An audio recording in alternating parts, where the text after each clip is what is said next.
எப்போவுமே 1 வீக்குக்கு முன்னாடியே தீபாவளி பலகாரம் வந்து செய்ய ஆரம்பிச்சிருவோம். இந்த சிலப்பு வந்து ரொம்ப லேட் ஆகிட்டு 2 டேஸ்க்கு முன்னாடி தான் ஆரம்பித்தோம். ஃபஸ்ட்டு வந்து முறுக்கு பண்ணிடலாம். எப்போ பண்ணாலும் இது ஃபெயிலே ஆகாது.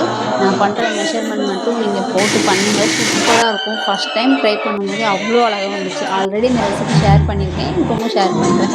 நான் காமிக்கலையே அந்த படி அளவுக்கு வந்து வெள்ளை உளுந்து வந்து ஊற வச்சு 2 மணி நேரம் ஊற வச்சு வேக வச்சுக்கிட்டேன். ஒரு 4-5 விசில் கொடுத்து அந்த கப்புக்கு நம்ம 1 கிளாஸ் உளுந்து எடுத்துக்கோம்னா 4 கிளாஸ் அரிசி மாவு, அது கூட எள்ளு, ஓமம், அப்புறம் ஜீரகம் வேணா சேர்த்துக்கலாம். நெய் சேர்த்து அப்புறம் இந்த உளுந்து அரைச்சி எடுத்துக்கோம் இல்லையா, அதை போட்டு நல்லா பிசைஞ்சு எடுக்கணும். தண்ணியே தேவைப்படாது. அப்படியே தேவைப்பட்டால் கூட கொஞ்சம் கொஞ்சமாக தெளிச்சு மாவெல்லாம் ஒன்றா சேர்ந்து வரணும். அதுதான் கரெக்டான பதம். ரொம்ப தண்ணியாகவும் சேர்த்து வச்சுக்கூடாது, கட்டியாகவும் சேர்த்துக்கூடாது. அதுக்கப்புறம் முறுக்கச்சில் போட்டு புளிஞ்சு எடுத்தோம்னா சூப்பராக இருக்கும். முதல்ல சாமிக்கு வச்சுட்டு பாப்பாவுக்கு குட்டிஸ்லாம் கொடுத்தேன். சூப்பராக இருந்துச்சுன்னு சொன்னாங்க. எப்போவுமே சூப்பராக தானே இருக்கும். கண்டிப்பாக ட்ரை பண்ணி பாருங்கள். பாய்.